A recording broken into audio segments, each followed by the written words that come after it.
VVIP room में अंजलि, अनिका और रोहित बैठकर बातें कर रहे थे। माफ करना रोहित, वो बाहर मैंने उन लोगों के सामने जो कुछ भी कहा वो बस उन्हें जलाने के लिए कह दिया था। Please don't mind about it. Anjali aunty की ये बात सुनकर रोहित थोड़ा सा रिलैक्स फील करने लगा। एक पल के लिए उसे सचमुच ऐसा लगा था कि अंजलि आंटी चाहती थी कि वो और अनिका एक दूसरे के बारे में सोचें और बात आगे बढ़ाएं। अभी तीनों बात कर ही रहे थे कि वेटर खाना लेकर आया। Shall I serve you sir? Ladies first. Waiter ने पहले अनिका को सर्व किया। रोहित और अंजलि आंटी खाना खाते खाते आपस में बातें करने लगे। उनकी बातों से अंजलि आंटी को पता चला कि 2 दिन बाद अनिका रोहित की दादी माँ का इलाज करने चंडीगढ़ जा रही थी। चंडीगढ़ में रोहित की दादी का इलाज करने के बाद तुम सीधा दिल्ली घर चले आना। इसी बहाने हमें भी तुम्हारे साथ वक्त गुजारने का मौका मिल जाएगा। जब से तुम्हारी माँ घर छोड़कर गई थी, तुम्हारी नानी का रो रो कर बहुत बुरा हाल हो गया था। आज भी उनकी आंखों में बस एक ही चीज का इंतजार रहता है, कब उनकी बेटी घर वापस लौट कर आएगी। मामी, I am very very sorry, मुझे अभी के अभी निकलना पड़ेगा। अनिका ने सोचा था कि रोहित की दादी का इलाज करने से पहले वो एक बार मनोज जी से मिल ले और उनसे ये जानने की कोशिश करे कि आखिर ऐसा क्या था उस पुरानी फार्मा कंपनी में जो डोगरा और गुलेरिया खानदान हाथ धोकर उस कंपनी के पीछे पड़ गए थे। स्वाति मैडम, बिल्कुल अपनी माँ पर गई हो। वही रूप, वही रंग, वही चेहरा। जानती हो बेटा, मैंने तुम्हें यहाँ क्यों बुलाया है?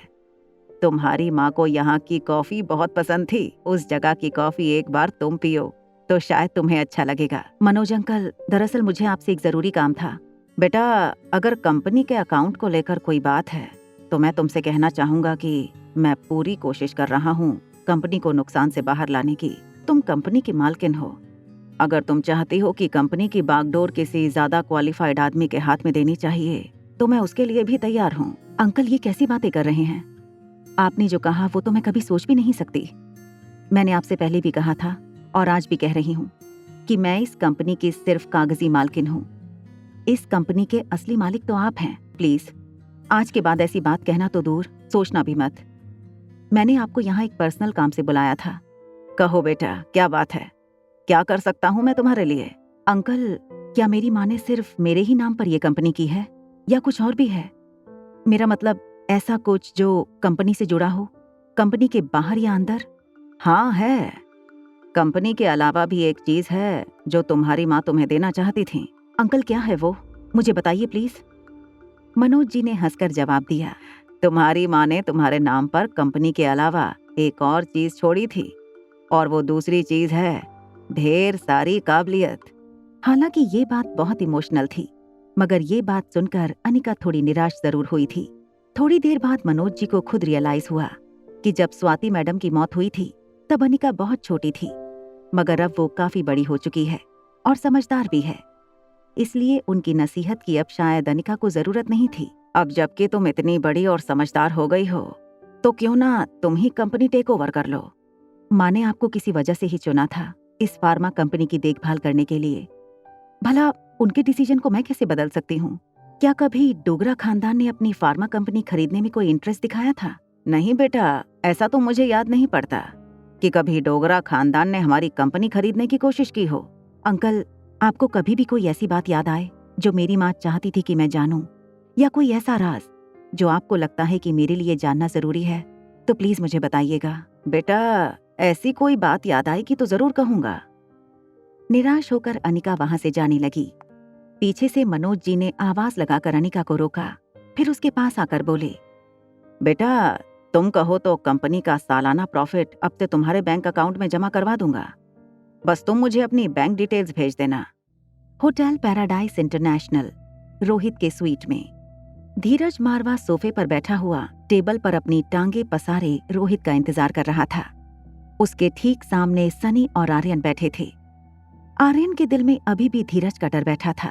जैसे ही रोहित अपने स्वीट में आया, धीरज ने खड़े होकर रोहित को हेलो कहा। धीरज, तुम क्या करने आए हो यहाँ पर? दादाजी ने सुना कि तुम दादी माँ के इलाज के लिए चंडीगढ़ जा रहे हो। परिवार के कम से कम 2 लोग तो होने ही चाहिए ना वहाँ। देखो रोहित भैया, ऑपरेशन का मामला है। अगर मैं साथ चलूं तो उसमें प्रॉब्लम क्या है?